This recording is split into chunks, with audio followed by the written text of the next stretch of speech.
All right, we're going to see what happens. I haven't done a spontaneous live video in a long time, and I haven't done a live actually since I've gotten this new computer, and I'm looking kind of dark.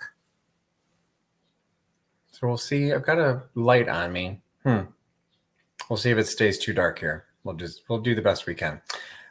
Basically, thanks for joining me. For those of you who found me or watching this after the fact. It was kind of a spontaneous. Literally, I did almost nothing to promote this. So I thought about it last night when I posted on Instagram. But I went to an auction last night that's local here to me. And I go on occasion. It's not something I go to regularly because every time I go, I get way more than I need. I don't really need any more inventory, but I haven't bought fresh inventory in a while.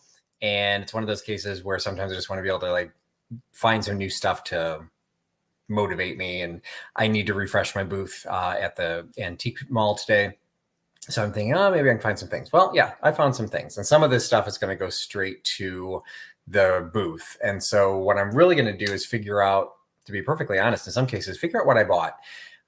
This auction is great for a couple of reasons, particularly as a reseller. Now, I've actually sold some things through there as well. Horrible as a seller. No offense to the auction house, but they don't do online auctioning or online bidding at all. So you have to find them in their posting. They post some pictures.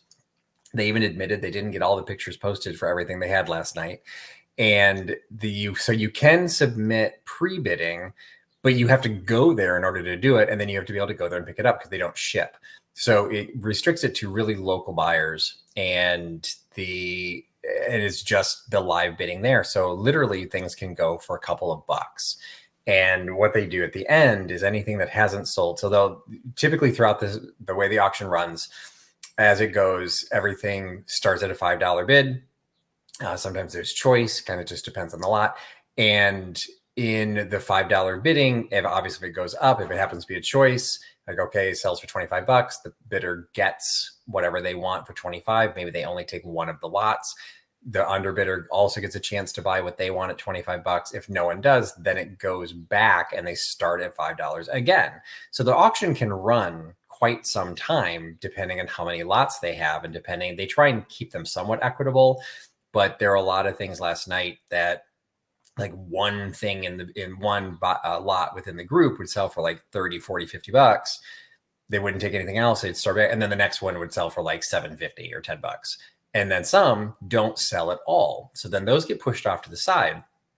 And what they do at the end of the night for more than half, it's not everything, but for more than half, what they'll do at the end of the night is then they will do the friendly auction where they basically start giving things away. And some of the tables literally were free. So a lot of the stuff was like some of the lots that individually you would have had to buy at a minimum of $5 each. They'll now put 2 or 3 lots together and offer those to be sold for $5. If nobody does that, then they'll offer them at $2. And so what ended up happening is I did stay toward the end because this was a fairly long auction and some of the lots were really detailed. They had a huge, like over 100 blown glass Christmas ornaments that were selling for great prices. But that part of the sale ran a really long time because they were doing choice on different size lots, but not everything. Like some of the individual ornaments were selling for $50. But then the next ornament was maybe only going to sell for $35. So they had to restart. So, but anyway, by the end of the night, there weren't that many people left over. And so what ended up started happening was things just started mounding together and saying, hey, you want this for $2? And I ended up picking up a couple things that I don't know what I have. They just kind of put stuff into boxes. And the expectation is if you're doing it at the end, it is the friendly auction. They're going to give it to you for $2. You need to take it all away. So a lot of this stuff, I can already tell, a lot of this is just going to go straight to Goodwill. I am not going to bother selling it because it doesn't have much value. And I'm not going to, hold on to it for that long. So happy to pass it on and let somebody else, maybe another reseller, take it. But for what I'm going to do, there's some good stuff that I got. Like actually one of the things I got I got this for $2. This decanter with a full set of the matching glasses. They're wheel cut. I got this entire set for $2. So this is going to go into my booth. It's clear glass, not necessarily the most the most collectible, but you know, I could probably put the entire set in my booth for 15, 18 bucks. And I think it's a sweet looking set. It's helping see the, is it wheel cut? No, I'm sorry. The leaves are wheel cut, but the petals are etched. It's a nice piece and it's in perfect condition. There's no chips. I did pick up some black glass, and that ended up being a couple of big lots as well. And that one, they actually said, because of the way they had done the lots, the glass wasn't all in great shape. So that one, they actually gave permission. That I bought earlier in the evening.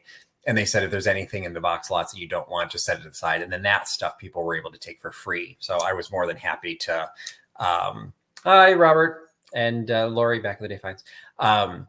I was happy to leave some of those pieces. So I did get some black glass at some good prices. But again, there were some big lots that were mixed together. And I just kind of picked through and said, okay, if it's damaged, I'm not dealing with that. So some of it was cracked. Some of it had chips on it. It wasn't anything particularly rare or valuable. So I was like, you know what? I'm not going to try and sell stuff for like $2, $3.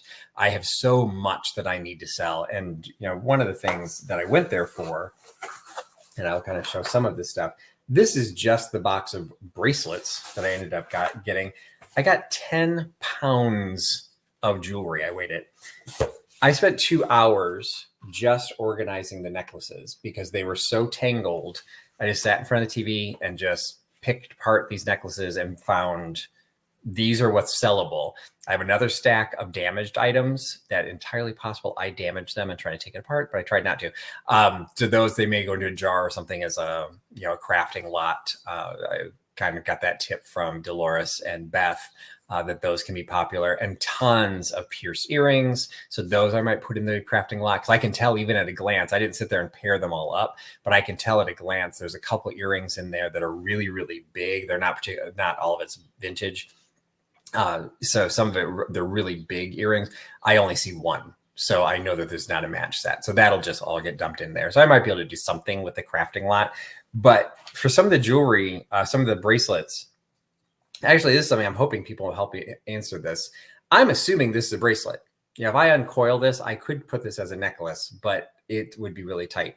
So I'm assuming this one is a bracelet. There's tons of those in here. This one's really, really big though. And so that's when I started wondering if this is actually a necklace that I could, even though the coil's relatively small, obviously it looks like a bracelet. The coil's relatively small. It's big enough and loose enough. I could make this into a multi-wrap necklace. I'm going to assume that that's a bracelet. Some really nice, lots of stretch bracelets in here. Again, I don't know how old all of this stuff is. So a lot of this, the antique mall that I'm at does require everything to be like, this does not have any age to it. The antique mall that I'm at, everything is supposed to be at least 20 years old. So most of this, this is not going into the antique mall because this is some sort of a weird charger bracelet. I had to look this one up because I had no idea what this was. So these I'll probably sell on maybe the next time I do a sale with Beth and with Dolores. I can sell all of this jewelry. So tons and tons and tons of bracelets. And I'll be promoting when I do these, because what I'll probably end up doing is selling like all of the stretch bracelets. I'll just sell them for a cheap, inexpensive lot. Because I mean, I'll be honest, I got a really good price on this stuff. If you've watched my sales before, the jewelry sale I did, the last jewelry sale I did with Dolores and Beth, they helped me identify some of the stuff. I got really good prices. They came from the same auction. So it's one of these cases where I can pass things on for a really nice price. There are a couple of things in here, and that's one of them. And again, I'm going to ask, because I don't know if I don't have a ton of people, but appreciate everyone who's joined us. For those of you who know jewelry, I don't know if we'll be able to find all the pieces, but this is one of them. Really attractive piece, you know, costume jewelry, nothing special, but it's really long. Is this a bracelet? It doesn't have like an extender to it. It's got the little lobster clasp on there and then just regular chain. It's asymmetrical. Like, so there's the one bigger piece and then all of these. So, okay, I don't see anyone's neck being this small other than a cat. And I can't imagine this being a cat collar. So the only other thing I thought of is maybe it's an anklet How do you know? Is it just the size? Is like, okay, it's too big to go on your right wrist, so it must be an anklet? Or is there some logic behind this? Because there's this one, and then there's this one, which is really, really pretty. No, that's not it. This is pretty too, but that's not the one I was looking for. There's another green one in here. Where did I put it? It was green and copper. It was really pretty, but it was really big. I put it on my brace, on my wrist, and it just hangs off of it. It's like so big.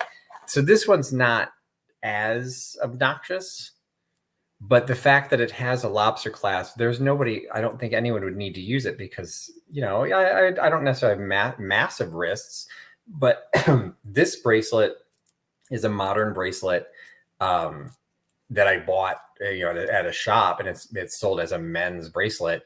You know, so I have relatively small wrists, but I still have a man's wrist. Hey, Heather, Elizabeth. You can see how small that is compared to this one.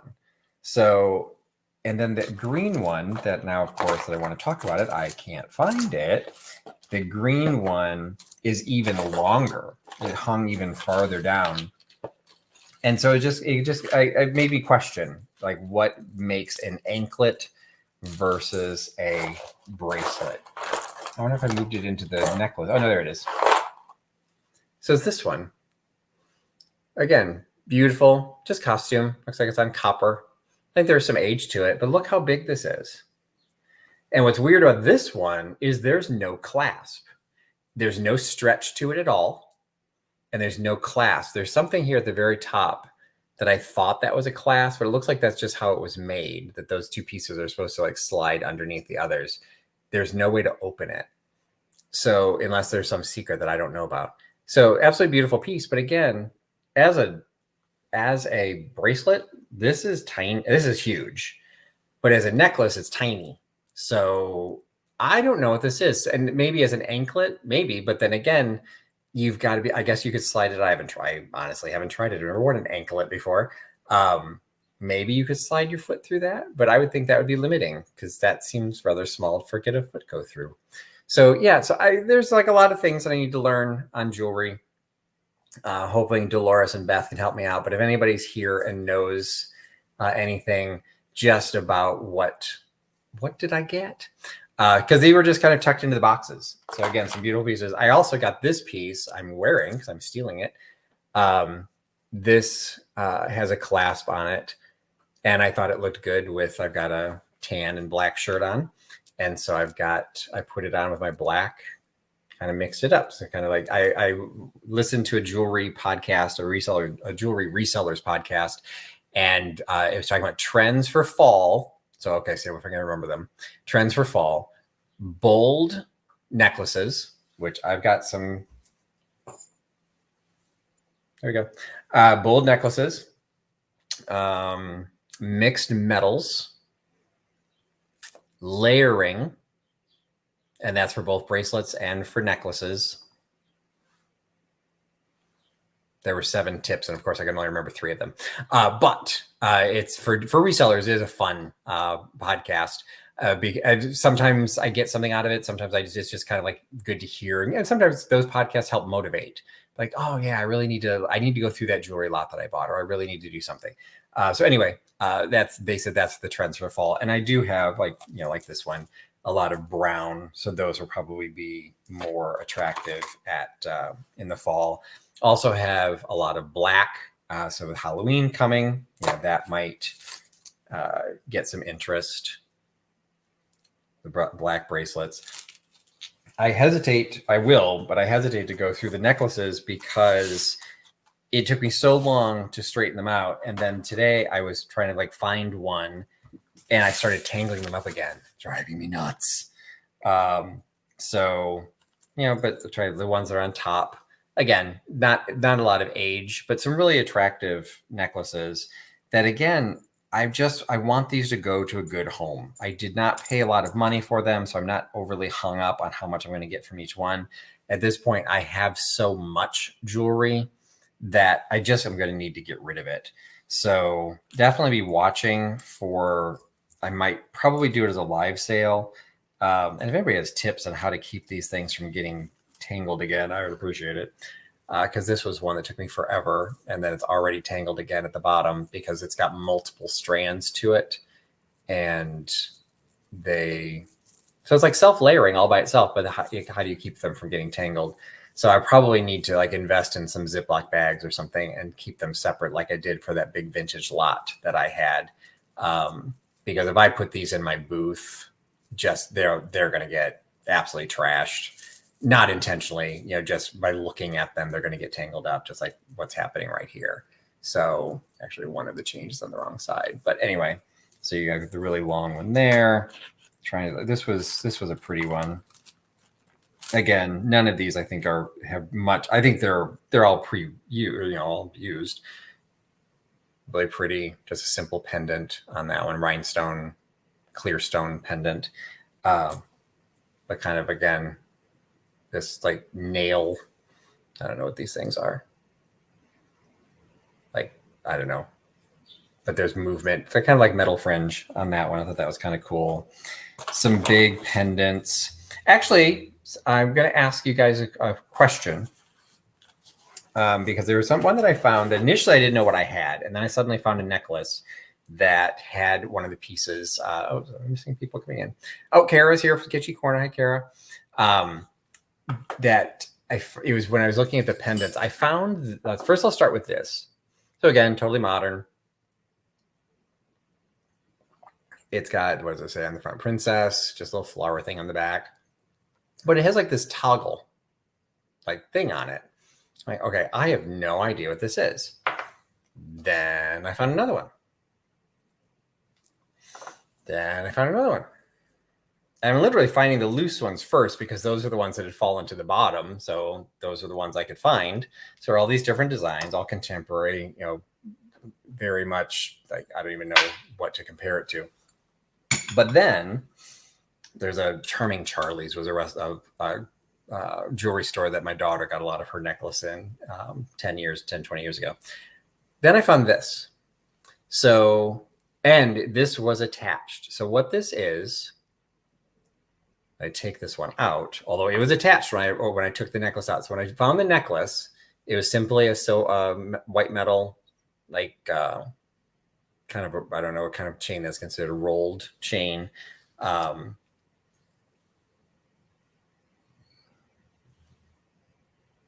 Anyway, that kind of chain. And then it has a pendant. Okay, so simple pendant. If I just seen this, I would have assumed that was the pendant. But like I said, this was attached to it. Is this intentional? Is that what this necklace is sold for?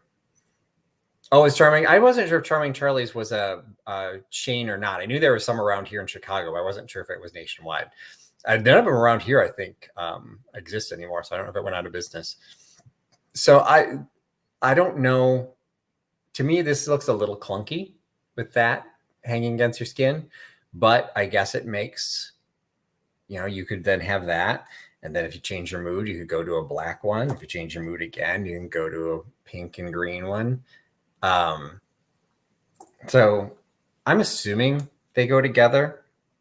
I will sell them together. That'll be my intention. Like, hey, you want these? You can have all of the little interlocking or interchangeable charms, because there are 1, 2, 3, 4, 5 of the charms, and they're all unique. So there's no difference. So, I can't think there's huge value to any of that, but I will sell it as a set. This I thought was fun. So I did do a little bit of digging on this. They had a section of the sale of the auction last night that was all they weren't switchblades. What do you like? They weren't the switchblades to push the button. They were the jackknives, I guess. Is that what they're called? Some of them were going for hundreds of dollars. I know nothing about that. That part of the auction lasted a really long time. So I had some downtime. So I started doing some research. And I found this. I picked this up as part of a lot. And when you buy the item, you actually go get the item. And so it was sitting with me in the audience. And so, yes, Heather Elizabeth already hit it. it is a spoon pendant because they snapped off or cut off the back of the handle and turned it into a pendant. I will admit, when I first saw it, I thought it was one of those where the sommeliers use for the tasting of the wine, which I think you could totally use this for. But when I did a Google search, I found the pattern. It's electroplated nickel service silver Sheffield plate. And it was, I think the only thing I found, they call it the King's pattern. You can see there's like fruits, and it was a berry spoon or ladle. So you can see the handle kind of got turned into it. So it just came kind of a cool pendant. So that pendant was, that was actually in a different lot. The dichroic glass pendant. So again, more of a contemporary piece. This little pendant. So some of these may entirely have been on some of the necklaces that I unfurled, because there are some simple chains left over. So I'm going to have a lot. There's such a huge stack in here that I'm going to have to go through. But some of the best pieces and what actually had attracted my attention, this was sitting on top. So a cool old letter opener, upside down letter opener, window shade service with a 4-digit Calumet 4-digit phone number. Does not want to. There we go. So that was kind of a fun little piece. That was also in a mixed lot, but was a bunch of pendants. Okay, so this also, I'm going to say pop quiz, but it's not a quiz because I do not know the answer to this. I sent this to Dolores, and she came back and she said she thought it was a buckle, which totally makes sense, but I can tell how a buckle would work. This is just one piece, and on the back, you can see there are kind of hooks maybe for two sides. So it seems like it would slide, not necessarily be a buckle, but I can go with buckle. I just don't know how you would use this one. So I thought this was a really cool piece. Most of the pieces in this lot were, and this was probably the most expensive lot that I bought. Most of them are really good shape. There are a couple pieces that are missing a couple rhinestones. This one is missing one rhinestone. But just, en tremblant, you've got the movement, the rolled back, the clasp. This was a modern piece. I didn't actually know what it was. Well, I know it's a horse. But it had this weird thing on the back, and it actually opens up, but it's magnetic. Again, kind of reminding me of Charming Charlie's. Dolores said that is a pendant. So I'm not sure why you would need it to open like that, unless you're using a rope or something to put that on. This piece was marked. This is a Terra brooch, marked Terra. Probably a belt ornament that would slip onto a thin sash. Okay, so it would just kind of slide. So maybe tie it in the back. Oh, that would, yeah, you could put that on a ribbon or something and put that in the front and then tie the knot in the back. That makes sense. Red and clear stones. Most of them are unmarked.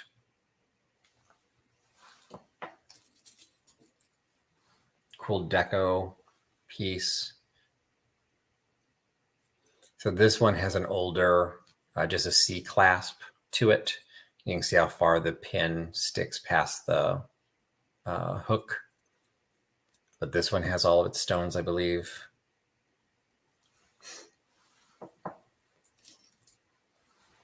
Purple stone with gold, with the baguettes in the middle. This one is missing a couple stones.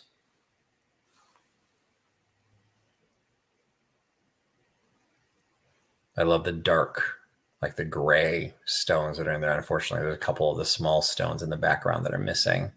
But this one, I'm always going to disclose if the stones are missing. But this one, you can probably get away with it because you'd have to get pretty close to notice that those stones are missing. It was this one that's more obvious. So you can see right at the very end of this one, and then 2 in, you can see the stones that are missing, and another one at the very bottom. So that one's missing 3 stones. So that's a little bit more obvious. So that one's probably not going to go for much. But if somebody's a crafter, that would turn into a beautiful piece.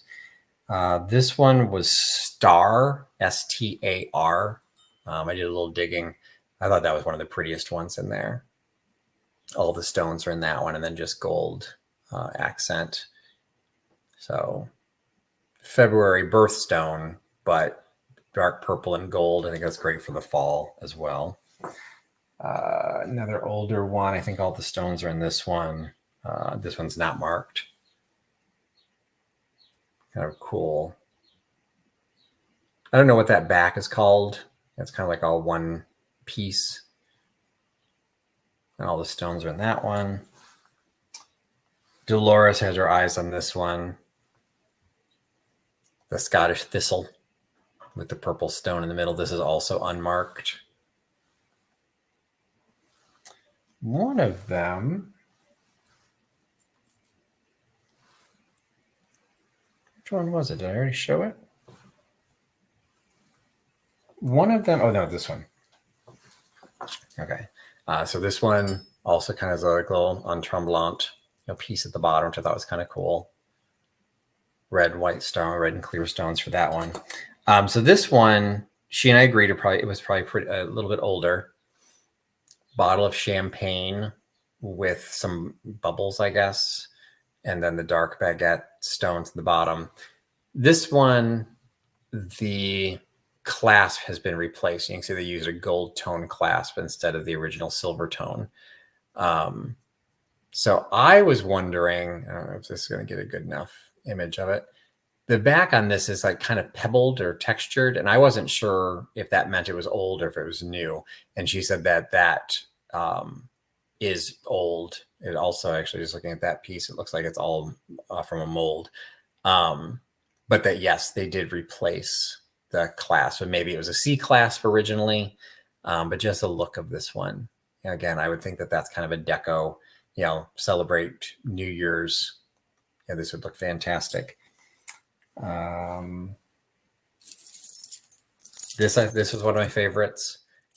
It is all of these coins are from the 1950s, and there was South Africa, Canada, Mexico, and which one of these is not like the other? Pakistan. So there's 15 coins on here, and all different shapes, all different metals. Again, fall trend, mixing metals. Well, here you go. These are all mixed metals. Very cool. And I actually found some of these that sold recently on eBay. They're all listed as 15 coins. Sometimes the coins change, but when this was the South African one, so the fact that South Africa is on here makes it like a certain type of set. Somebody said that it was posted that they were made in Germany. There's no mark on here to indicate that, so I have no idea if that's true or not. So I think they're all original because they're all coins. And again, the coins are dated. So that one's 1956. The big one from South Africa is 1957. Trying to think what the oldest ones were. 1957, 1956. I want to say there was a 1954 one in here too. So if I don't sell this separately, I might sell it on eBay since there has been some sales activity. They seem to sell regularly for around 20 bucks. So I'm pretty happy. If I can get 20 bucks for that, I'll be pretty happy for that. Got some, let's see, there was a Monet enamel pin of a little butterfly. That one's actually signed Monet. So not a lot of them were signed. Bunch of rings. And one of the things I almost bought, but it went beyond what I wanted to pay. They had a ring sizer, was actually available in the auction, but somebody else bought it because if I'm going to sell these online, I'd want to know what size they are. But this one I think is an opal, and then probably tourmaline, but just probably a white metal. This one, probably cubic zirconia with a yellow metal. None of the metals are marked. This is marked as an Avon ring. But I loved the Edwardian look of that one. This one, kind of a clear stone, but it's kind of odd that they have it cut on a curve on the top, which I thought was interesting. This is the way they designed that one. Another charming Charlie's type ladybug with the rhinestones with the high quality adjustable back. This was a men's ring, maybe military. Got the eagle on there, and the eagle looks like he's looking at, wait a minute, which way is the eagle looking?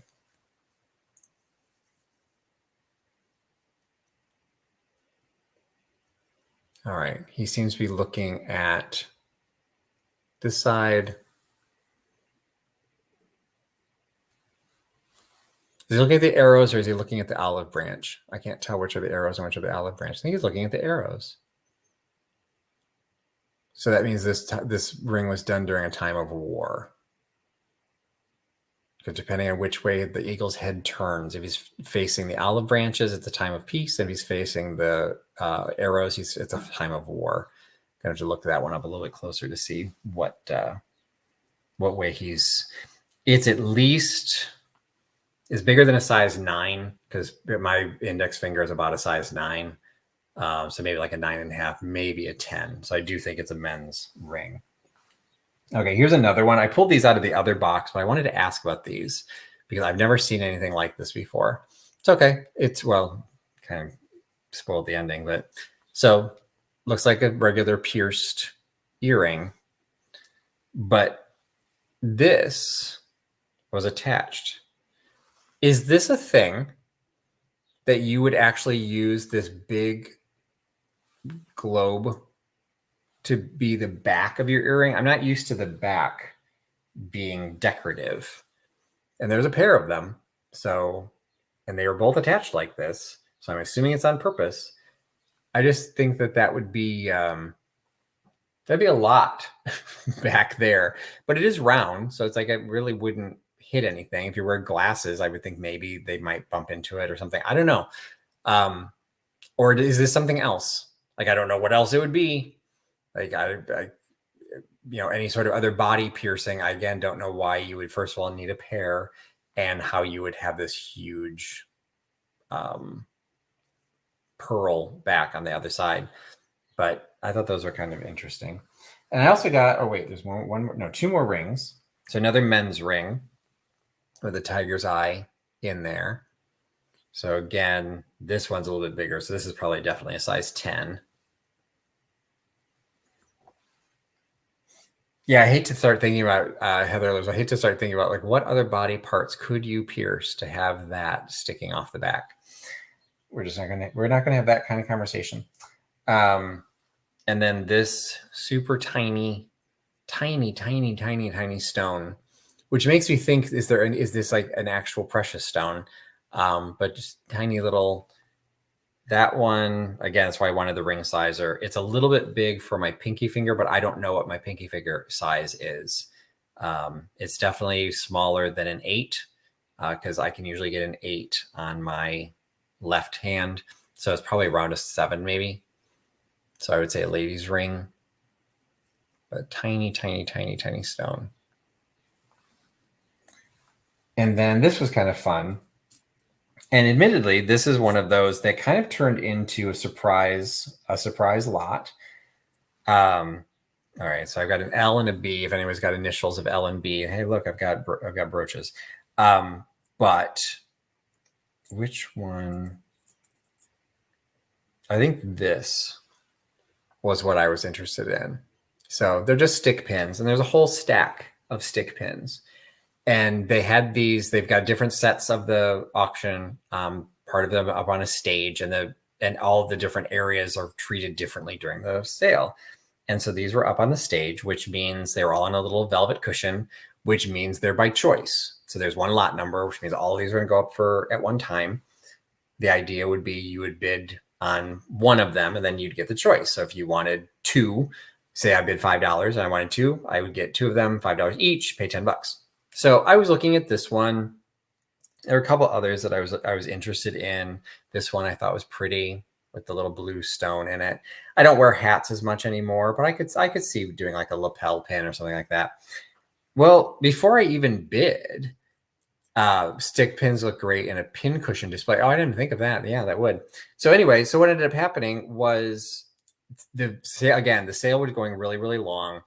All of the table lots get done. They do half of the table lots. Then they do all of the outside of the room. So like all the art, all the big furniture pieces, all that stuff. Then they do the custom stuff, which was all of the black glass and all of those glass ornaments. That took a really long time. Then they do the stage, and then they do the other half of the tables. So by the time we got to the stage, the auction's usually over by then. And so we were barely halfway through. So they were like starting to get into like, we need to get going. So before I even bid on the one that I wanted, he suddenly said, you know what? Everything on the tray. You get everything on the tray. Start my bidding, $5. Everything on the tray, $5. $5. Nobody bid against me. I got all of these for $5. There are actually a couple other things I got for $5 as well that were included. I don't even know which ones they were because I separated these out. Actually, this bracelet was part of the that lot as well. So yeah, so I'd pay more than $5 just for the bracelet. I didn't even see the bracelet. But yes, so I got this entire lot for $5, and they're all great condition. They're all older pins. Like check this Art Nouveau, the little profile of the face. And that one actually still has the cap on the end. Another one with initials. The initial ones are a little bit harder. I have a hard time selling them because unless you have those initials, people don't necessarily want them. But sometimes people like them because they tell a story. So I think it's an A. I don't know what that says. A. I don't know what that letter is at the bottom. Now that I say that. AS? I'm not sure what that is. This one was one of the ones. I would have paid $5 just for that. This one, I want to look to see if those stones are anything. I need to get like a stone tester, because if we start getting into these older ones, there's a possibility some of these things, because they're such small stones, that they could actually be something. This one, just a cool black and white mother of pearl. Another one that I wanted to see, like, is it possible that that one's actually a little diamond chip? This, I think, is a hairpin. I think. But there's a tiny, tiny hole at the top of it. So I don't know what, like, is something supposed to be dangling from that? Like this one, this was, again, it was just part of it. It's really, really thin. So I don't, it's like the weight of a bobby pin. So, and there's like little ridges you can see. So I do think it's some level of a bobby pin, but I'm not sure why the head is decorated like that and why there'd be a hole. So I don't know if anyone knows anything about hairpins or anything like that. So that one I'm not 100% sure on. So that was just kind of mixed in. This one, which is the cartouche, has not been engraved. So that's fantastic. So a nice older piece on that one. This one's got an initial again. That one, at least clearly, I'm pretty sure that's an R. Might be a K, but I'm pretty sure it's an R. Another one, maybe abalone or mother of pearl on this one. And then a tiny brooch or pin, lapel pin. Now, there was another one that I did not get that I thought was Masonic. And I'm wondering if this is Masonic. Because we said like something Order of Odd Fellows or something like that has the 3 rings like that. I'm going to have to do a little bit of research. But there's something like something Order of Odd Fellows that it's 3 O's. But it's usually like with triangles around it or something to make it look a little bit more Masonic. So this one may just be a chain link, because it doesn't look like it's engraved. There's marks on it, but I think that's supposed to look like the chains or like links in a chain. Still very cool. Also probably old. It's got the C clasp to it, and the pin sticks out beyond the body of the pin or of the brooch. So it also indicates some age. Like maybe I don't think it could be a tie tack because it wouldn't hold the tie in place. So I got like a lapel pin of some sort, of a hat pin. And then this one was in there as well. I'd say relatively modern tie tack in the shape of a rifle. It is marked Swank. I think that's what it says. SWANK, I think. So I'll have to look that one up. Oh, Oddfellows was a different organization from the Masons, but it was still like an order, like Brotherhood or something like that. So maybe maybe I'm remembering the triangles differently, because the Masons use the caliper or what's the protractor, the compass. I don't remember what their thing is. So I'll have to look up those linking rings and see if that means anything. And this might be an eBay thing. Might just go into my booth, because I can't imagine there's a lot of value to. I don't think too many people use tie tacks anymore, or tie. It's not considered a tie tack. It's considered a tie. I think I just said tie bar. Tie bar. So that was all of that. All right, so I'm going to ask you guys some questions. So this was also, they just like started shoving things in my box toward the end. What are these? So I have this entire box. It just says tiny vintage cards on the Ziploc bag. And they are literally that. They're literally best wishes. They open up and they actually say something. May this day with happiness be fraught, joys and gladness, thus occupy your thoughts. Okay, the fact that they're using the word fraught means this is old. So there's a bunch of these cards and the tiny, tiny envelopes that they go in. What the heck would these have been for? Actually, this doesn't even seem to, the envelope doesn't even seem big enough to hold it. Wait a minute. Let me check. Okay, it does. The only thing I could think of maybe was, it's actually bigger than the envelope. The flap doesn't want to go down. Who designed these? The only thing I was thinking was maybe like floral bouquets. Like you get the little, Jay Wonder says the same things. Like you get the little clip in them, and this would stick in. I mean, so it's kind of cute. There's way more envelopes than there are cards, probably because people started using them and realized the envelopes don't actually fit the cards. So this would be a fun crafting lot for somebody. Oh, what's this? There's some sort of a band of something in here. No, wait. What is this? Like a Mobius strip.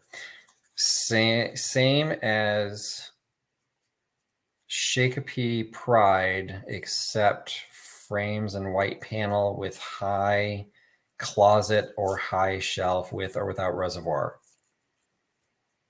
18-inch aluminized oven. All right, well, we've purely to have gotten something else in here. Swank produced a number of tie tack. Oh, okay, that's probably why I never heard of them, because I've not been in that area of collecting. Thank you, Joan. And hello. I did not say hello when you came in. So anyway, so there's like a weird thing. Unless this might get thrown into like an ephemera box lot or mystery box or something, because I can't imagine selling that outright. This again may end up going into a mixed box lot. Like some of these have value. It's just they're a pain in the butt to sell. I got this entire box of these miniature photo things. So I've got San Francisco, Salt Lake City, Utah, Starved Rock, Illinois, Nashville, Mount Lemmon, Arizona, St. Augustine, Florida. So all of these, you can see they're designed to be mailed. Sitting Bull Crystal Cavern, South Dakota. The problem is they're from all different areas, Boulder Dam. So they're going to be a track of New Orleans. Like I packed the New Orleans ones together and maybe make a lot on eBay that would be popular. National Springs, Arkansas, Hot Springs National Park, Arkansas. But I don't think people just collect them to collect them. Chicago Natural History Museum views. Okay, that is not Chicago. Hello. Okay, we're going to have to look into that one. Yosemite Valley, California. Like maybe I could do all the West Coast ones together. North Carolina and Tennessee, Great Smoky Mountains National Park. Mississippi Palisades State Park. This again, all of those plus this.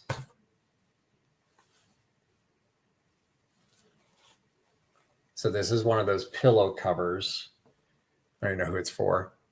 Sister, of all the girls I ever knew, there never was one like you. You're the nearest, you're the dearest pal I ever knew. Okay, use knew twice. That's cheating. E pluribus unum. Oh, wait, it says something at the bottom. Camp. Oh, it's military. Camp Joseph T. Robinson, Arkansas. Okay. Well, the fact that it's military, I can probably put this up on eBay. Okay, so Joe is saying Swank was a high-end company for men's apparel. Cufflinks and tie cloths, they were very high-end. Well, this does. I mean, it's got the mother of pearl inlay, and it's pretty heavy. Like that's actually what I noticed compared to some of the other stuff. This is actually pretty heavy. So maybe there is some value to it if people still collect them. But the fact, normally I don't do stuff like this, but the fact that it's a military one, this might go on eBay. Like there might be some attraction on eBay. So anyway, all of those postcards and this and these two doilies and this trivet and this knife set and these blotters and this 1915 bulletin, all for $5. Everything, $5. So half of this is probably going to go to Goodwill. Although this is a lovely set, it still has the gift card in it from who gave it to them. It's still in its sleeves. It's an Oneida Deluxe Cutlery. I'll check to see if they sell on eBay. This is probably going to end up at Goodwill. Some of this stuff's just not worth selling. Unfortunately, the tile's not marked, but I do like the tile. It's in a very nice, heavy brass trivet, so I do kind of like that. I know, can you believe it has those? It's one of those cases, if I did this full time, I would live at this auction house because I literally walked away from tables that were free. I'm sorry, I can't take everything because I know I'm going to have to get rid of it. And like literally there was things I was walking away from. There was an entire box of old lamps that they were giving away for free. I think there were 9 of them. If I was into rewiring, they all seem to be in pretty decent shape. It was just like, you know what? I don't need projects. So in some cases, things just get really inexpensive. The back of the tile is not marked. So I don't know how old this tile is, but to me, that's a very arts and crafts style and the dark brass. You ever come out this way at Elizabeth? We got a second Saturday of the month. I'll make sure I take you there. So I thought the tile was kind of cool. I don't think I'm going to keep it. I might put some of this stuff I might put in my booth for just a little, like a month, and see if it sells. If it doesn't sell, then I'll just get rid of it because I don't want to like sticking around in my booth for too long. But I thought this was pretty nice. And again, like effectively, there's a couple of the things that I ended up getting for $5 that like I can resell a hand. And this is something I've started changing as well.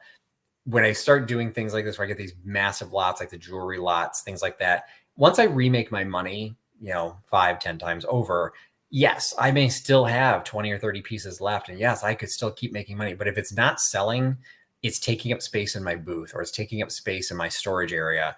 I just need to get rid of it. And I can't get so precious where I was like, you know what? Yes, I could make a lot more money, but I just need to move on.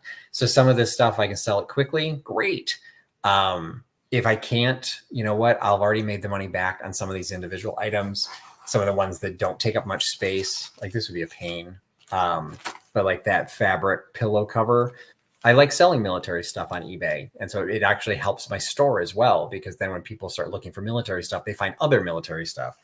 I love selling old ephemera. We all know that. So, there may not be a huge need for the 1915 Star Peerless Bulletin from Joliet, Illinois. That's where the hospital was where I was born. But it is an almanac. I actually don't even know what this is. Printing in 12 colors. Safety first. Stop, look, and listen.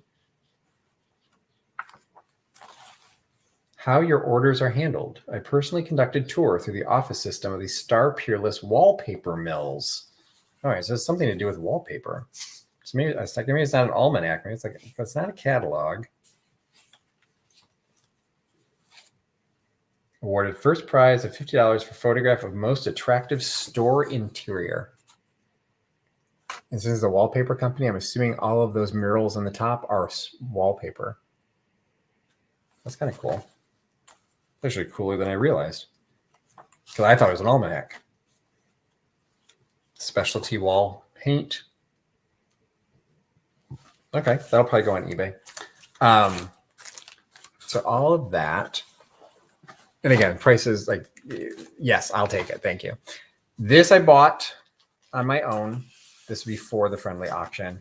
This I don't care about. This will probably end up at eBay, the old Hallmark catalog. Oops. Ooh, we almost had a catastrophe of my nicely organized jewelry almost tipped over.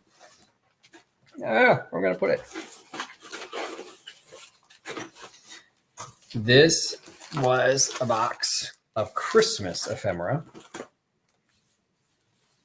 Got one of the little velvety covers, One Christmas Back in Grandfather's Time.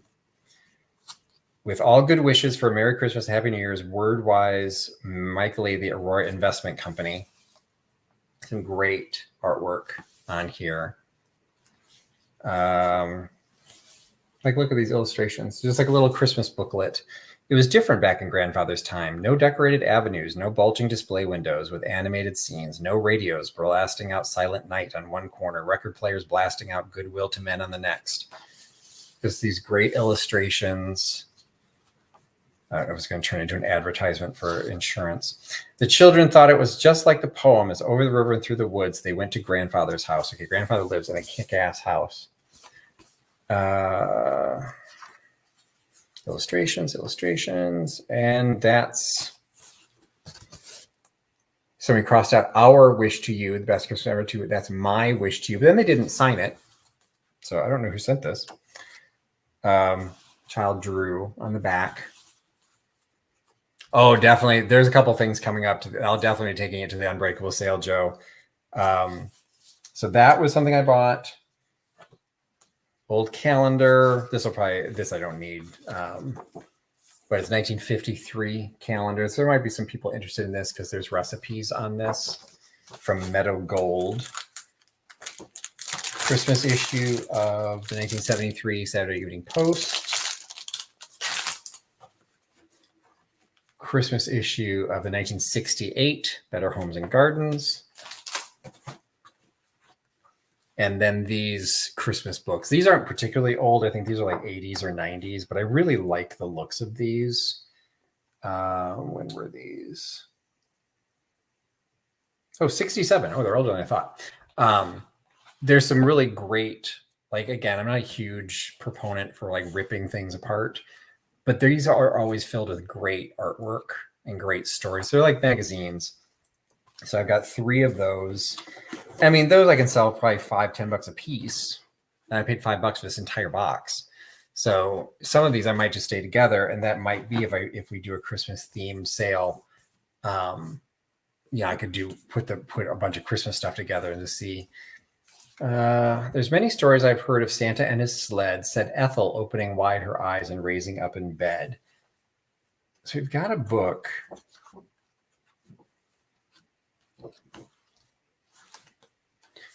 It appears to be missing its cover, but the book itself, I think, is here. And Ethel bent her little head to pray a silent prayer to Christ who once in Bethlehem a manger had to share. That's how it ends. So do we have a beginning, a middle, of an end? I don't know, but that's so cool. And the artwork is pretty cool. And then this was the one that I wanted. Hoofbeats. Merry Christmas and Happy New Year. Santa sees in 1940, January 1940. I haven't even opened it. It looked like it was in pristine condition. Walnut Hall Farm. Okay, I don't even know what any of those mean. Home of Volumite, Guy Abbey, Scotland Protector, Guy. Are those alcohols? I have no idea. Lord Jim. Outstanding attractions for fairs, Homestead Stud Farms. It appears to be horse stuff. The Hambletonian Stakes. Oh, it's horse racing. Grand Circuit in Brief.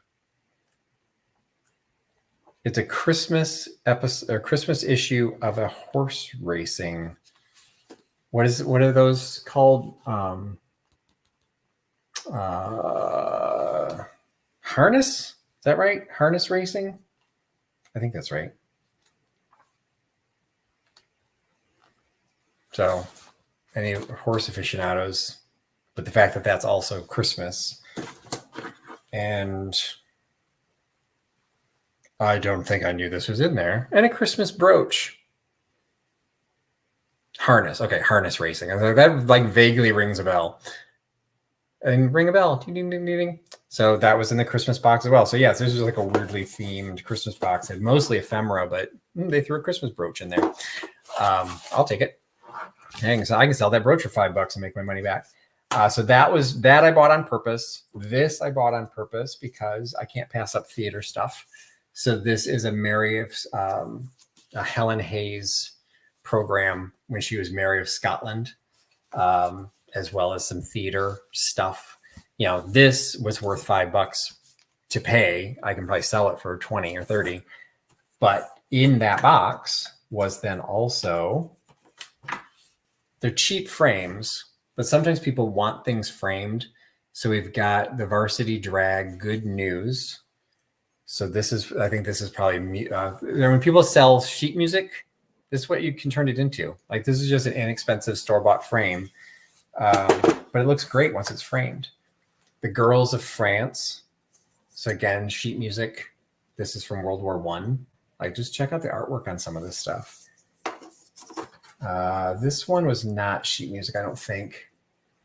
The Six Senses. I don't have all Six Senses. I only have this one. This was a cover art from the American Sunday Monthly Magazine, March 1915. But it's talking about the Six Senses, and this is number 3, Tasting. So you got a little cute vignette of a woman feeding chocolates to her suitor. This one is Success Magazine, 1903. Now this one looks like it was professionally framed, so slightly higher quality, just an oak frame, but again, nice condition, anti-glare frame, glass, which is actually expensive, so that's nice. And then Sweet Luana, words by Norman Burt. So again, sheet music, but look how cool that is. Again, a cheap frame. So these will probably go in my booth, because it's easier to display, and it's a pain in the butt to ship glass in the mail. But so this, all 1, 2, 3, 4, 5 framed pieces plus the theater program, $5. So $1 a piece. Can't go wrong with those. This whole box was $5. Birds and Animals in the Rockies. New Salem Village. That's a Lincoln area here in Illinois. Book on Gettysburg. Let's see. Revised in 1962. So in the 60s. I love these little Daniel Boone, John Hancock Insurance Company. This was the main thing that I was interested in, the Army, Navy, Marine Corps insignia. This came in a 1943 Reader's Digest. And just look at all the art, because this would have been military era. I got a ton of stuff for $5, Kara. Like that is kind of the way to go. Let's see. So we got vintage advertising for Philip Morris, but it's from Washington Park. So maybe this was an estate of a horse collector? Oh, look, there's a little note. August 15th, 1942. Okay, you celebrated the war by going to a horse race, but okay. My first horse race with Ruth Ludwig came out ahead. Okay, well, he had a date and he kept it. That's sweet in a creepy way since 1942. But anyway, the Whirlaway, Washington Park. I don't know where Washington Park is, assuming DC, but I don't know. And then inside, God, I haven't been to a horse race in such a long time. An old advertisement for Johnny Walker. Washington Park Jockey Club, Homewood, Illinois. Oh, it's local. Okay. I'm not familiar with that one. It probably doesn't exist anymore. Officials of the Washington Park Jockey Club. So is this...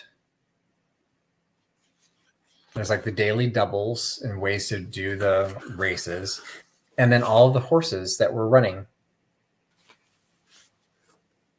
Weisenheimer, Future Winning, Ray Deer, Moot Question, Illinois Tom, Belcoda, Irish Mirth, Certainty, Miss Show Me, Cutter, Sweet Peas, One More. And he crossed out 117, wrote 780, so I don't know if that's who won, and that's how much he won. Man About Town, he wrote $4. I can't tell what he bet on or what these codes are. Wicked got 380s next to it. Okay, so this, I don't know what the market is for something like this, but that's kind of cool. The Constitution of the United States of America by the Prudential Insurance Company. Plymouth Pilgrim Plymouth. So tourist guide of Plymouth. Probably from the 50s or 60s or earlier, 1935. This one I wanted. You and Your Engine by Laura Oftet, Laboratory Schools of the University of Chicago. And it is literally an advertisement about train travel from 1944. So again, we're in the wartime. National Livestock and Meat Board. So it's talking about trains, and train good fuel, gives you calories. You need calories. So it's like protein, some great art in this. Calcium. What is this advertising?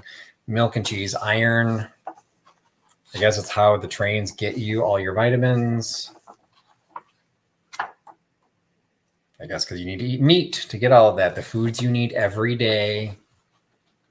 Think of yourself as the engineer of the finest engine that has ever been built. Your body engine. Things to do. Make large, colorful, right foods posters for your schoolroom and for your room at home. No comment. Note to teacher. This book is part of the elementary school nutrition teaching kit. Other parts of the kit are a small chart, the foods I eat, a work folder, my daily food record, a set of food nutrients charts, a wall chart, foods you need every day, a folder, teacher's manual. Additional copies can be gotten from the Livestock and Meat Board. So I thought that was kind of cool. Yeah, I don't know if it just says vintage horse items do well on eBay. I don't know if I've ever sold like horse-themed items. I probably have. But definitely not race horse themes. And I grew up going to the horse races. Don't judge me. So I do like that kind of stuff. And I like the fact that it happened during wartime. I got a ton of recipe books because this was something for the Unbreakable sale. People were asking about. I think actually Lori, if she's still here, Lori and Robert were asking. So this is Council Meats Appetizing Suggestions. So add on the back, Council, it's corned beef hash. So it's canned meat. Vienna style sausage. Okay, I grew up eating those little cans. Oh, veal loaf in a can. Okay, that just turned my stomach a little bit. I grew up eating those little tiny Vienna sausages, though, out of a can. Sears Cold Spot recipe book. Cold Spot, is that a refrigerator? At your fingertips for cooking pleasure. Stretch your food dollar. Message from Sears Home Economics Department. Doesn't say. I don't know. I don't know what Cold Spot is. Sounds more like a refrigerator freezer than a oven. A lot of chilled desserts in here. Chilled salad. So yeah, probably something to do with your refrigerator, I guess. So vintage advertising is always popular. Oh, Cold Spot refrigerators, Kenmore vacuum cleaners, Kenmore ranges, Kenmore sewing machines, Cold Spot freezers, Kenmore washing machines, Silver Tone radios, and Kenmore ironers. They weren't irons, they were ironers. Oh, and Lori says they're a freezer. Okay, yeah, and which matches the little penguins running around in the front. Special silver anniversary edition of Downbeat. What is this? I don't think I bought this. This must have been something they tucked in. Downbeat magazine, 1959. Assuming it's music. There's an ad for a saxophone in the back. Nation's first drummers use Slingerland. I've never even heard of Slingerland. LeBlanc trumpets. I played the cornet. Reeds. I've never seen an advertisement for Reeds before. Uniformity of cut. Hey, Beth, you're not late, and I'm going to be done before you hop on. I saw so hop over to Beth's channel in 53 minutes because she is doing also her own live haul video because she went to a church sale. So I'm going through what I got at an auction. So this was just thrown into the box. I did not want that. I certainly didn't want this. That's going to be in my night terrors. I have a pair. One for Sigrid, one for Roy. I have a pair of programs at the Mirage. So these can't be that old. When were they at the Mirage? Is one of them dead? No disrespect. But so they're old-ish, but they're probably within 2000s, I would assume.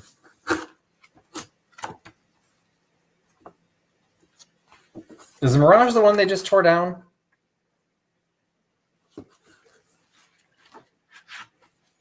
Okay, I can't find a year, but Sydney Roy at the Mirage. What is this? See, this is why I'm doing this, because some of this I'm putting aside to sell. Some I'm going to go to Goodwill. I have no idea what this is. The souvenir program, Riverside County National Date Festival, and it says India on the bottom. Coachella Power Division Date Festival. Here we got camels. No, Indio, not India. Indio, California is a place. Indio, California. Okay, that was throwing me there. Indio, 1963. Dunes Construction Company announces in 1963 the Dune Investor, making California ranches. National Date Festival.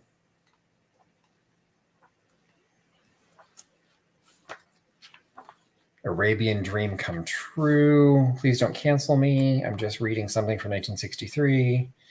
Midway Attractions, the Arabian Nights Pageant. Fly to Las Vegas in 55 minutes. California Electric Power. Okay, that's a dude. That's Sparky or something. He's a mascot for the California Electric Power Company. Horse show. Do I see a theme in some of the things that were collected at this house? Okay, that seems to be primarily a program for the horse show. So maybe I can sell it online as a horse show. I don't know. I'll have to look. I don't know if there's a market for the date festival. Needle book in bad condition, another needle book in bad condition. Maybe I did buy those because then here are the rest of the cookbooks. I think somebody snuck those in. Okay. Oh, this one I wanted because I just loved this. San Giorgio brand macaroni sample book of all varieties. But what is it?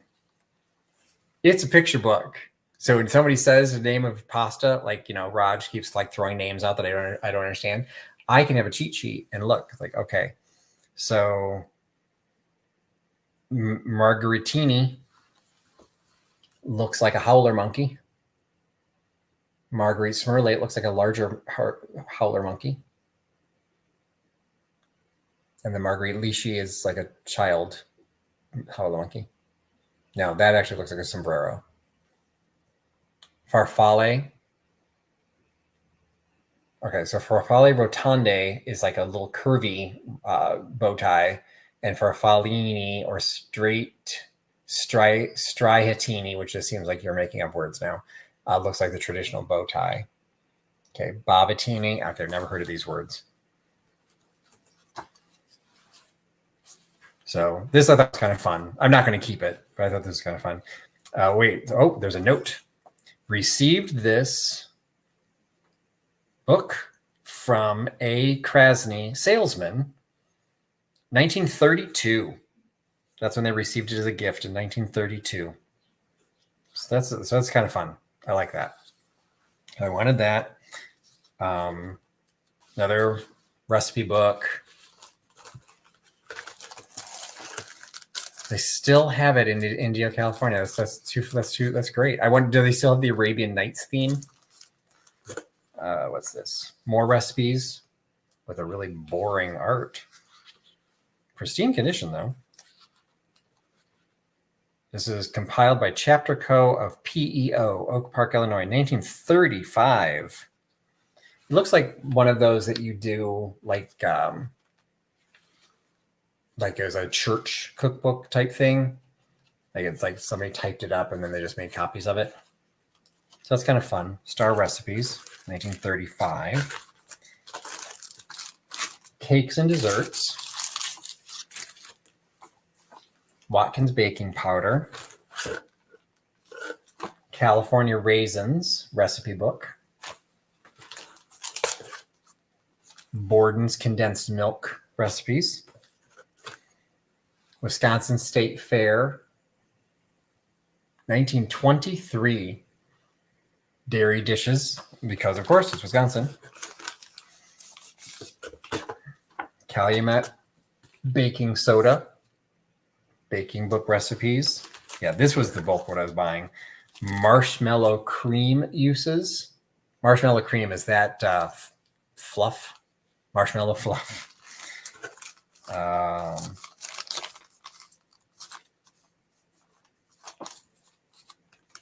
Party cakes. Okay, I gotta open this one up. Party cakes for all occasions, from soft as silk. Cake flour. We got pictures. I want to see pictures.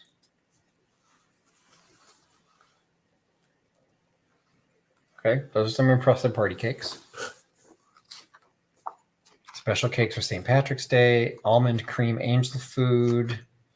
Brown-eyed Susan. Banana cake for Sunday suppers. For parties for men and boys. Men and boys get chocolate, evidently.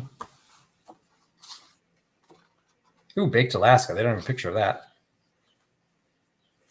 And I'll add for Wheaties. So this was probably from the 30s. So you can find a year on that. Wright's mayonnaise. Recipes for salads and sandwiches. These are pretty common. Metropolitan Cookbook. Ooh, there's two of them. Yay. Probably based on her picture, probably 30s or 40s. I think the 40s one got like military look, so this might be an older one. Getting to the bottom of the box.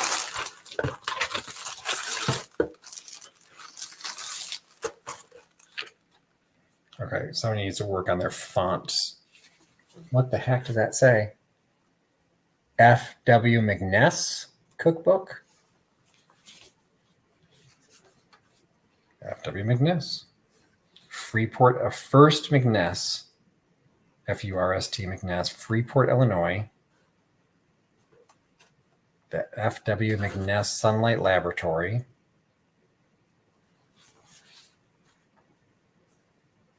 McNess Printing Department. Oh, wait, this is an ad for Good Coffee. So McNess, so I guess they just sold a lot of stuff. All right, but then there's an ad for a car. I have no idea what this place is. Oops, there's somebody cut something out. Somebody liked the recipe enough, they cut it out. All right, so that's too bad. And that's it. So that was like the ton of recipe books. So those will probably go into the Unbreakable sale. So Joe mentioned the Unbreakable sale.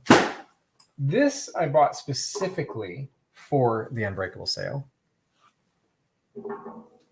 I'm cheating a little bit because that little cane is going to break if I'm not careful. But they're wood carvings. I'm very happy with these. So I will sell those as part of the Unbreakable sale. Oh, I wanted to ask you guys' opinion on these two. I set these to the side specifically and I forgot about them. So out of all the necklaces and everything, I also found super, super long ones. Long enough to be a belt. And there's no clasps. So these I think you tie. So I think it'd be a belt. So I can live with that one. It was when I got to something like this. What the heck? It's pretty heavy. I did find this in as well, which kind of matched, like maybe it could be a hook of some sort, but that's like, this could be a cuff bracelet as far as I know. What are you supposed to do? And then like there's this one, there's another one. These are really, really long for necklaces. And yes, some of the necklaces are damaged, but these don't look like they would have findings to close them. And then there's these, which I can't imagine would be a belt. But again, there's no clasp. Like that's the end of the pearl necklace. So, and no comments that I'm wearing a pearl necklace. Do they just drape? Do you tie them in a knot? You think the bracelet is separate? Okay. I was kind of wondering the same thing. I guess you could tie this into some sort of a knot, but there's two of them. So maybe they go together to form a knot or something like that would turn it into a necklace maybe. So these are just, I'm not sure about these. They're pretty heavy. Actually, as I pick these up. Ooh, purse handle material.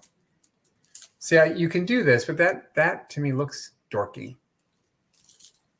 So I don't know what these would be because they have the ends specifically to be finished. So it's like, again, there would be no findings to hold everything together. So anyway, this I showed on my video or on my Instagram last night. This was like one of the main reasons I went. This was for me. So there's a pair of these. They're identical, so they're not technically a pair. There's just two of them. It is a vase of just a single stock. It is marked Czechoslovakia, made in Czechoslovakia. There's a pair of these. This one is in perfect condition. The other one, the bird has a little bit of, the beak is chipped off.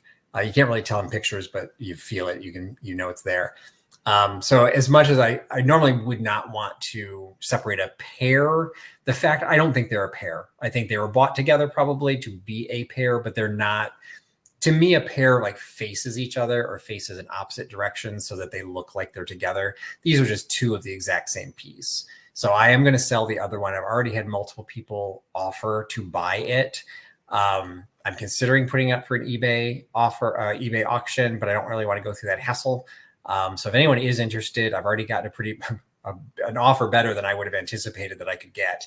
And it more than pays for the one that I'm keeping and the one that I'm selling. So but I love him. And I sent it to Scott to see if he could help me find the stamp. Online, I cannot find this example. I asked Raj. He thought it was an albatross. I think Heather Elizabeth said they were storks. Some of the people, there are some online that kind of look like this, that kind of look like a stork, but I don't know if storks have the dark. I'm not sure. I'm not sure. So anyway, I love this. I don't know what I'm going to do with him, but I absolutely love him.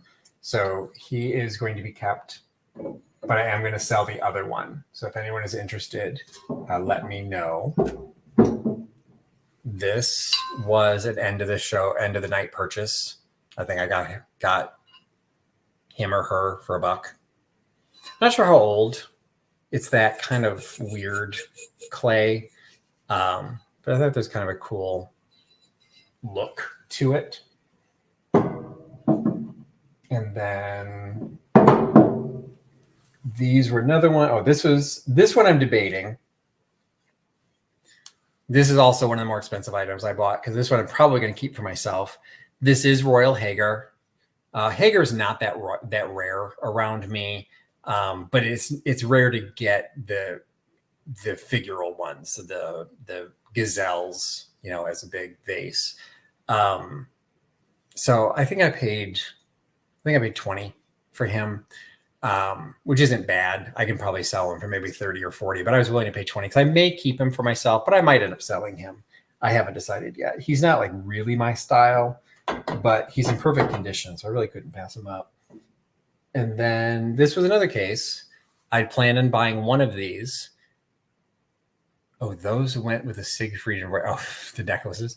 I'd planned on buying one of these, and then before I even put up my bid, they said, okay, there's 4 of them. You can have all 4 of them for one price. And I got the entire set of 4 for $5. So there's 2 of this one. And I'm kind of glad, because this one actually says what it is. So it's Homco made in Taiwan. So it's not nearly as old as it, would have been nice to think it was. So I've got a pair of these. Only one of them is labeled. This one has a paper label. This was the one I wanted, though. The scholar dude. He's a little bit bigger than the others. And then there's the other one that matches this, and then more of a geisha style. And the geisha one I was interested, because that I'll sell in my booth. So again, paid $1.25 each. Couldn't really go wrong.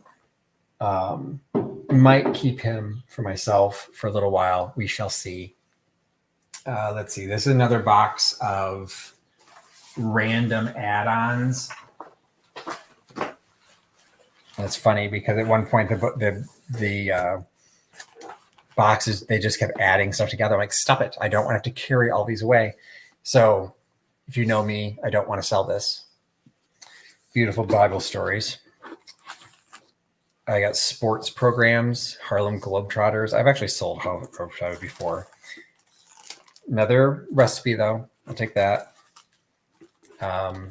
Advertisements for Bordner and Globe A1 complete biscuit flour. More recipe books. 100 greatest sport heroes. Yay. I probably never heard of any of these people. Local sports team. This will probably end up at how is it? No, NCAA Final Four. I don't know. What is this?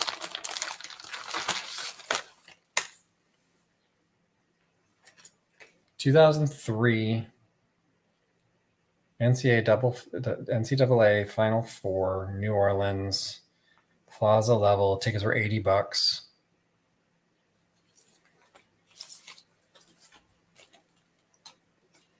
No. Oh wait, we got an autograph. Okay, looks like Bill Walton. That means nothing, literally nothing to me. So I may have to do. Oh, we got another signature. To Leo.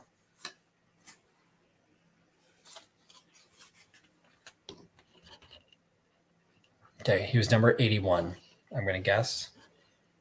His name was Tool Cuff. I have a feeling that's not right. So I've got some digging to do. I don't even know what teams these are, though. So I have no idea who played in the Final Four at the Astrodome. Okay, so maybe I need to do a little bit of research for this because it goes to Goodwill. All right, considering it was free, we'll see what that turns into. God, I do not want to be known for sports because I don't know anything about sports. Ooh, what's this? Something from Circle K. Oh, it's a phone card. It's a Michael Jordan 15 minutes phone card. That probably has some value. I don't know what to do with it. I don't tend to do much with religious stuff, but I do like nativity stuff. Bill Walton is a player, Hall of Fame, 1993. Oh, very, very, very famous basketball player. Okay, not to me. Okay, so he must, well, he wasn't playing in 2003 then. If he was in the Hall of Fame in 93. Was he still playing in 2003 or is he just like at the event? So just like a weird little Christmas card, but I do like nativity stuff. And then like all these random, like just like the Cubs infielders, the Cub relief pitchers, the Cub managers, 1984 Ryan Sandberg, Billy Williams, memorable high scoring. It's like there's like a whole stack of art that must have been given as part of a promotional Wrigley Field. Rick Sutcliffe sensational 16-1.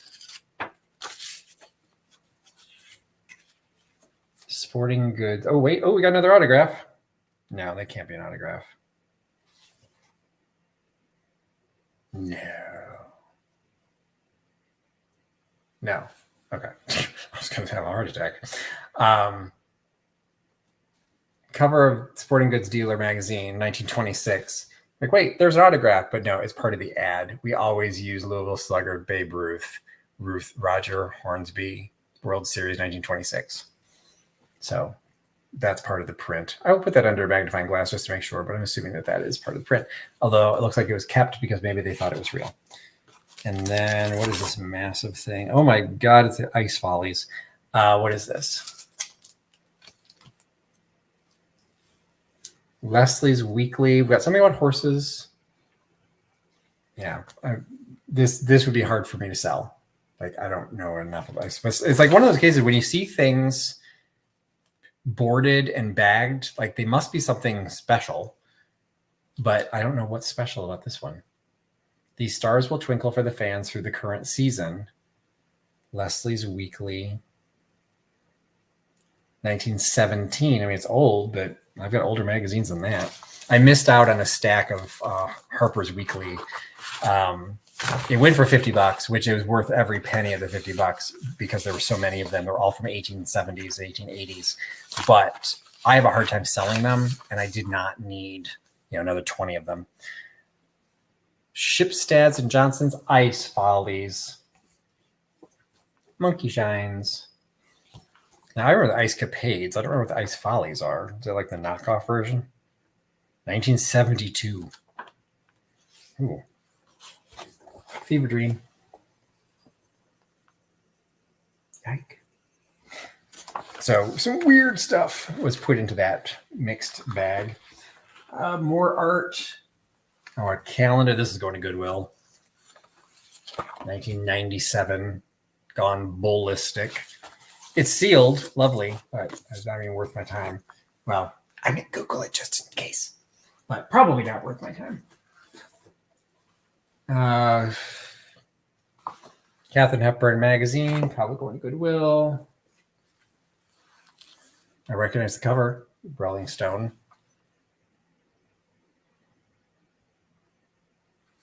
Can't see what part of the year that is. I'm assuming it probably does sell online, but I'm assuming it doesn't sell for a lot.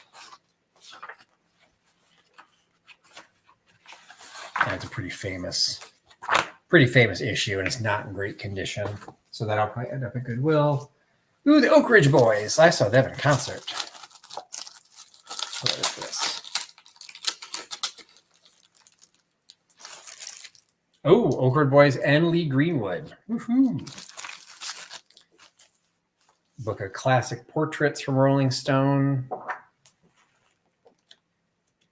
Be nice to frame, but that'll probably also end up at Goodwill. Old image of Greta Garbo. Old book on James Dean. And I have this. The 1982 World's Fair. I went to this. I have this book somewhere. Or at least I did. I don't know if I still do. Let's see. So that was a stack of ephemera that I really didn't care to take, but there might be a couple things in there worthwhile. These were intentional. No, actually, these weren't intentional either. This was also a weird gimme. So this old Metropolitan magazine from 1917, but the 8 covers missing.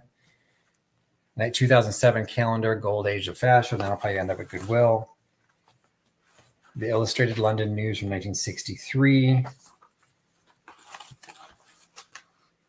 Etude from 1926. Etude without the cover. Another Etude 1926. Another Etude without the cover. Etude from 1915. Another Etude from 1918. Yeah, this might have a Christmas issue of the Etude from 1921. And what's this one? It was something different. That was all Etudes. So those I'll probably group together into one big lot. American Boy magazine from December 1932. I showed some of the jewelry, Beth. I showed all the brooches. I showed some of the necklaces. I'm afraid to show too many of the necklaces because I'm afraid they're going to get tangled again. So I will have to do those in more detail at some point. And definitely will need your help to make sure what I've got.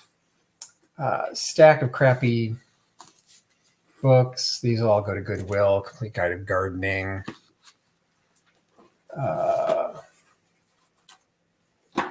Is there anything in here? Pocketbook of Trees. Amy Vanderbilt's Everyday Etiquette. Pocketbook of Household Hints. Complete Book of Roses. A book of Iowa Facts from 1937. Okay, that might be able to go up on eBay. A little light reading, 4 Horsemen of the Apocalypse. We got some. Wait. Trigger warning, clown alert. Old Settlers Reunion, Linnaeus, Missouri, 1965. Can't imagine a huge market for that. What's here at the bottom? Keyboard games for the piano. In horrible shape. All the pages are loose. There's one big thing at the bottom. What's this?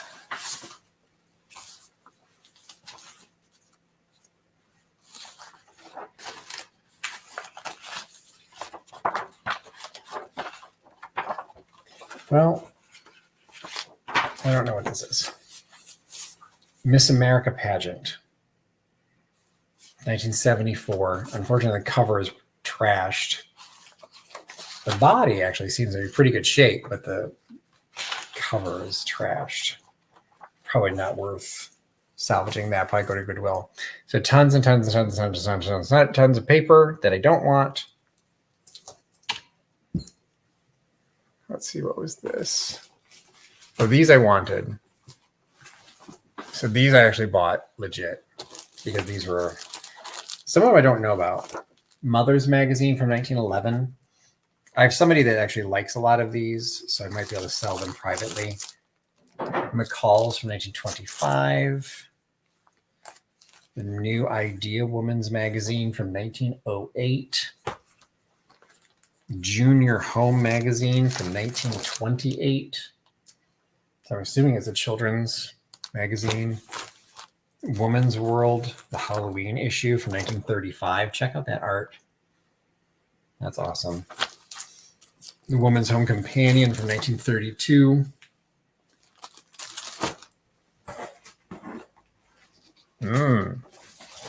We don't have the Ladies' Home Journal. We have the People's Home Journal of 1923. Woman's World from 1915. Ladies' Home Journal of 1927. Another People's Home Journal, 1923. I wonder what became the Ladies' Home Journal. I'd never heard of People's Home Journal. Woman's World, The Bride, 1913. Kind of a little sultry picture there on the front for 1913. Woman's World, 1932. Oh, wait, there's more than one in here. Another Woman's World, 1934. There's 4 in here. This was one I'd never heard of, and I thought this was very cool. So it's called the Flair magazine, 1950. But look at the cover.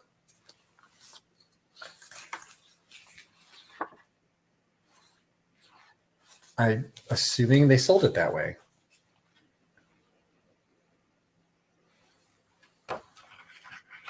So I'm assuming they die cut that somebody didn't actually cut off, because it's otherwise I see no purpose of this. So I don't know what the Flair magazine is. La Fête de Rose by Caron. Fashion magazine, maybe? Red Rose Bouquet.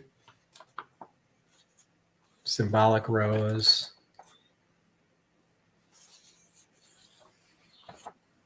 There's art. Jemmy Jackets of Fur. Flowering and Decor. The Flower of Flowers. It's like inserted in here.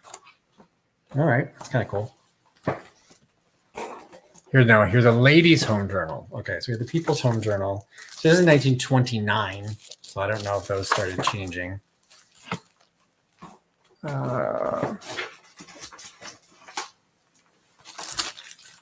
Woman's Home Companion, 1939.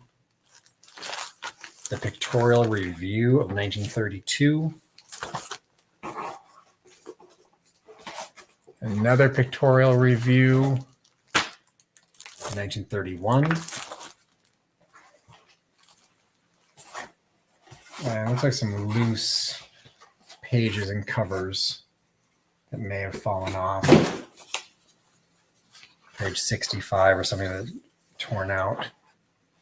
A great ad for Gordon Hosiery and the fashion department. Shampoo. Okay. Somebody needs to rethink their marketing. Shampoo with Canthrox. Okay, that does not sound like something I want in my hair. Cool ad, though. Cool art. So I don't know why these are taken out. These are from the delineator of 19. Oh, wait. They're 2-page spreads. That's why. No. It is a 2-page spread, but there doesn't seem to be anything of special on the inside. Cool image there. The inside is just articles. I thought I was going to get like a cool double-page spread or something. Let's see what's this. Another double spread. No. Cool ad on collars, though. And then a McClure's, but just the cover image of 1919 with a Fatima ad, a Fatima cigarettes with a little hottie on the inside cover. So we've got those. So those were all intentional buys. And there were a couple other people. There are a couple other people fighting for the jewelry and a couple other people fighting for the ephemera. But some of the stuff they wanted, I did not want. And some of the stuff I wanted, they did not want. So I got some decent prices on all of those. So I was happy with that. Let's see. These were an add-on. Not sure I'm going to do anything with that.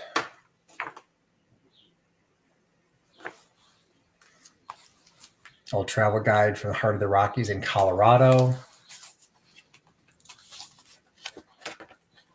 I've sold some of these before. These are all photos that are hand-tipped into this book.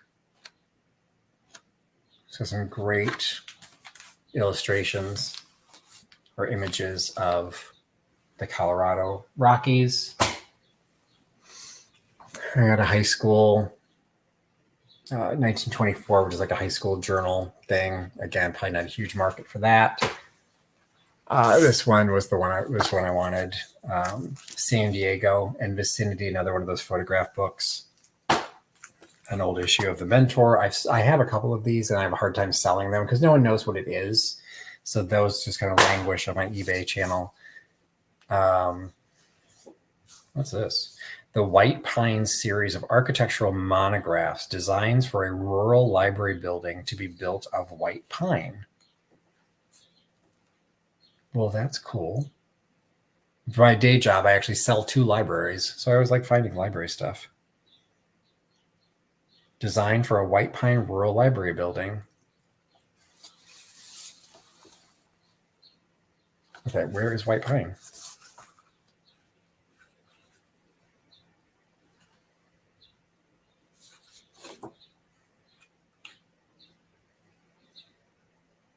Copyright 1923.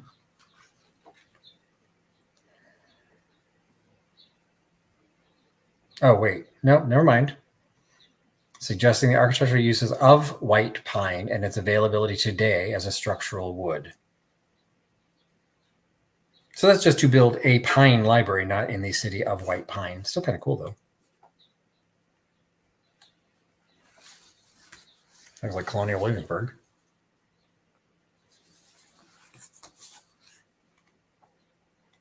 All right, that'll probably do well on eBay. I architectural stuff. That's cool.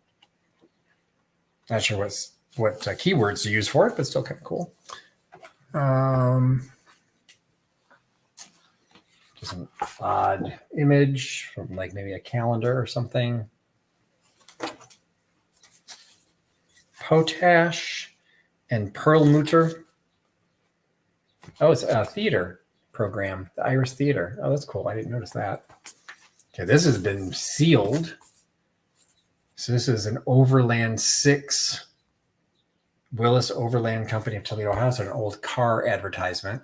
So I could put this in my booth, all ready to sell. Thank you. A couple other things, some loose wax-free Haviland, dog food ad, Rita Hayworth. I don't know which is more attractive. Curb service. Or for saving that, or for saving the advertisement on the back for the party for the teenage, with a Coca-Cola advertisement on the bottom. The Jade perfume. Also a Jell-O ad. Already boarded up. So that's ready to sell. Old picture. And just a bunch of loose sheets. So those are going hard to do. Okay, I'm starting to like get overwhelmed with, I can't move. I didn't show any of the black glass. I may save that for another time because we're coming up on the top of the next hour, and that is when Beth starts her sale. I do want to show one thing I wanted to show. And this is your lesson for the day. If you ever see, this is just like a little jeweler's thing, but if you ever see something that seems like really common in something that also is like somewhat common, but can only hold a handful, it's worth doing the research, because I first saw this. I'm like, okay, it's a jeweler's, like, and I've got a couple of these jeweler tins came in one of the lots.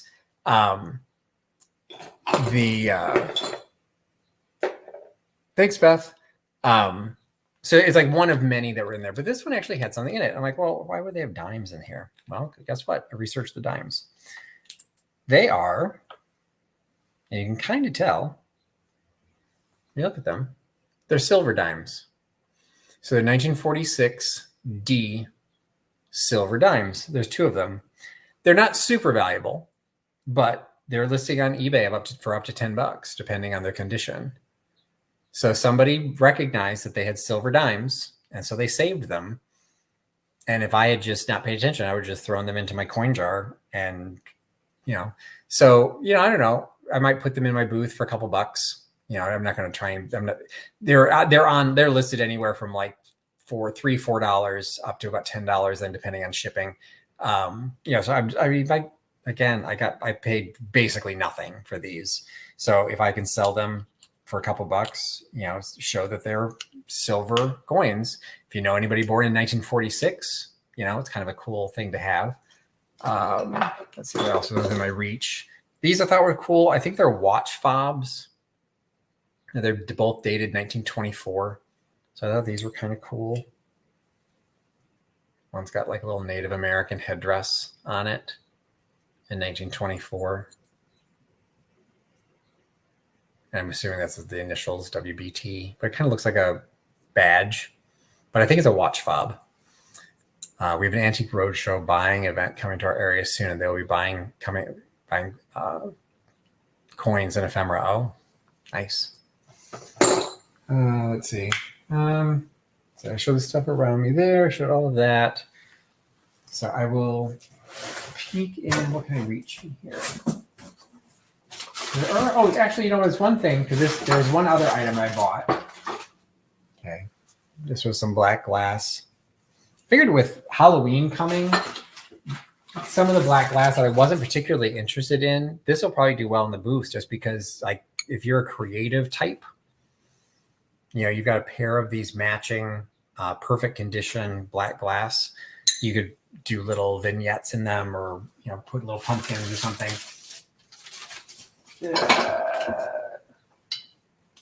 No, this isn't what I want to show. This is wrong. It's a bowl, but it's not. But the glass bowl, same thing, black glass. Can't go wrong for Halloween. These I'm going to ask Scott about. They're designed to hold something. And I don't know what they're designed to hold, but they're super cool. I've got two of them. So black glass, I'm assuming it's for like a cruet set or something, but everything, you know what? I did not hold it up to the light enough to see if it's amethyst. Oh, oops, no, that's what I want. Let me see if I can get enough light on my phone.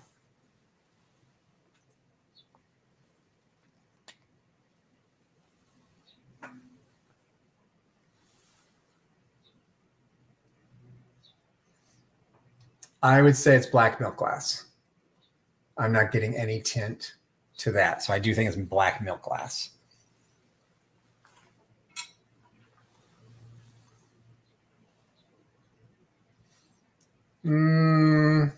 This one might be. This one I can see my light coming through it, and it has a purplish tinge. So this one actually might be amethyst. But like you said, I can barely see it, but I can see. I'm sure you're not going to see it now.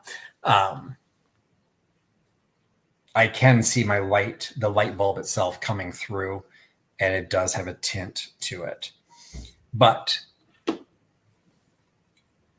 what's great about these is I think these are for something, and I would like to figure out what they're for, because if it's something that's a specific name, I might be able to sell them on eBay as the place, because there might be people that have this set but don't realize that there's actually something for them to sit in. But like, what would that be? There's a big one in the middle is rectangular, and then the four on all four sides. So it wouldn't be a dressing table, because you wouldn't put something in the back. So I think it's for a dinner table, but I don't know what you would have that would be four square things and then a rectangular one in the middle. But what's super cool about these, you can flip them the other way around, and it's just a platform. So you don't even have to worry about the fact that this is for something. You can use it just for this. So I do want to find out what those are for, because I do think that there might be. I've always liked to rehome things.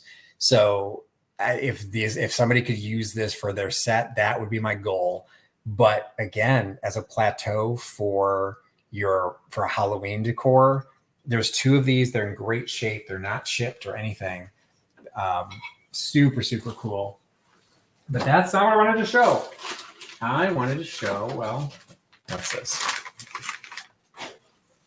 This one I wasn't sure on. This is painted, it's almost textural paint on this front. I'm not sure if that's original or not.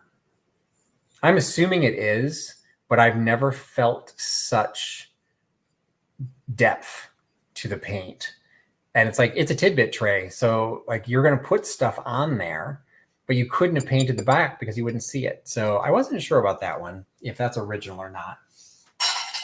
But this is what I'm trying to get to. Ugh. That was farther away than I thought. All right, what else? What's sitting on top of this?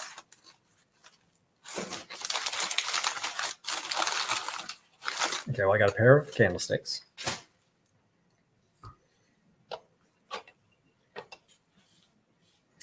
That's not what I wanted to show you. I wanted to show you this. Well, I'll show you this.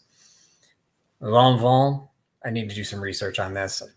Didn't know what it was. It's a perfume atomizer. That was in with the black glass. I'm not sure why. But there's a pair of tongs. I don't know what this style of tongs is for. So Joe said that it is a cruet base. So I just don't know what that rectangular cruet would be. Anyway, so for the tongs, I'm not sure what this very small, like maybe they're ice tongs. I really, like, you wouldn't use this for salad. So maybe it's ice tong, but this is really big for ice tongs. So I don't know if this is something that I'm missing, like for cookware, like to take something out of the oven, but it's all metal, so it would get hot. So it is a pair of tongs that came with this. These I bought for the Unbreakable sale. It is a set of lacquer bowls with the gold trim and the hand painted flowers on the side in 3 graduated sizes. So you got the smallest one, the middle-sized one. Check out that artwork. Isn't that cool? And then this big one. I just thought these are super, super cool. They're the only thing I wanted. And I bid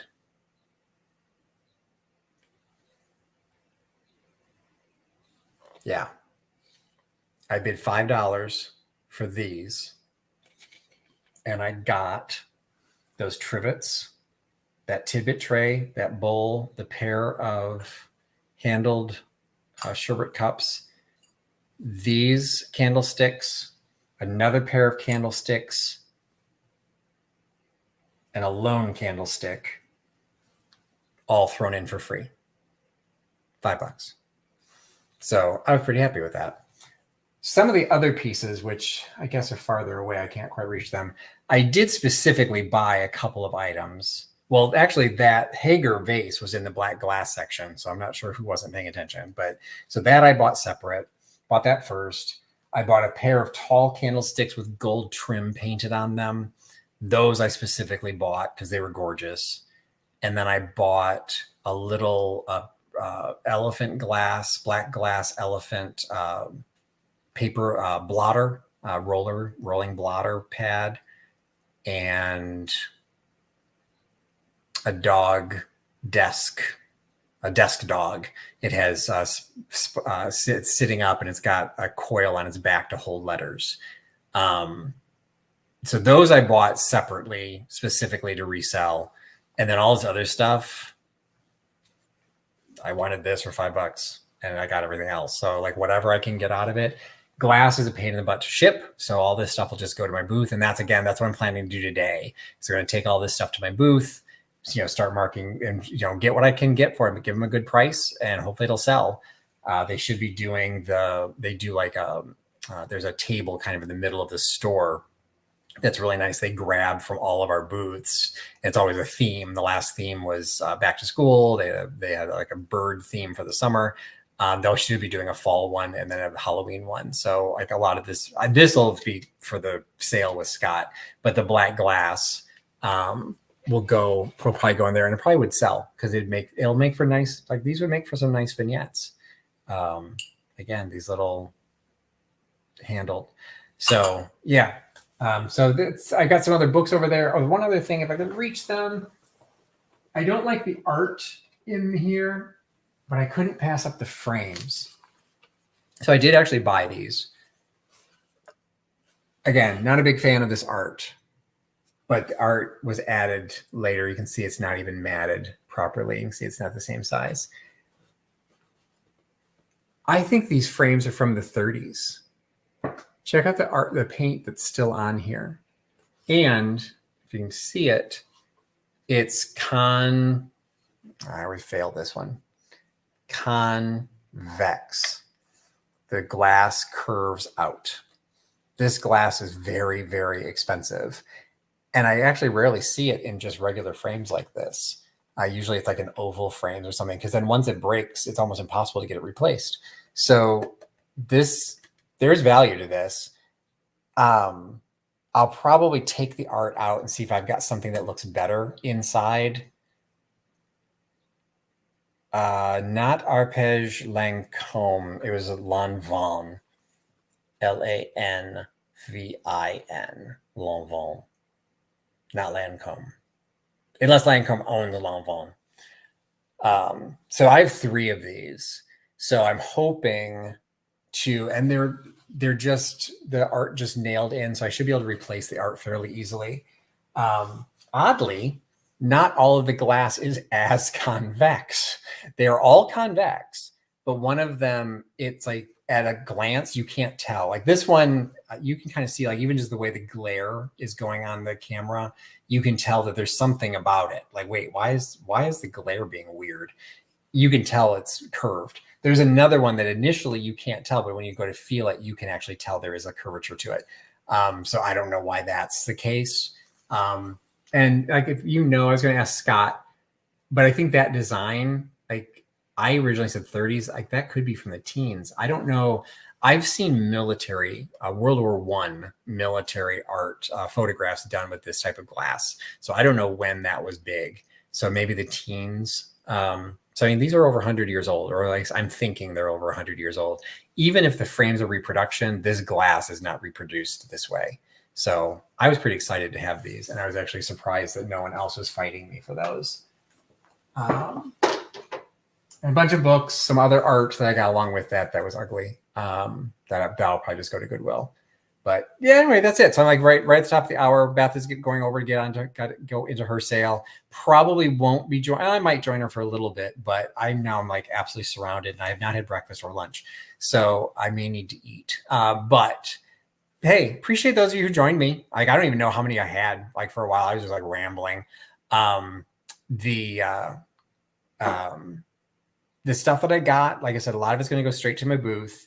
If anyone's watching the video later, and I'll try and post some of this stuff online or on my Instagram with up close.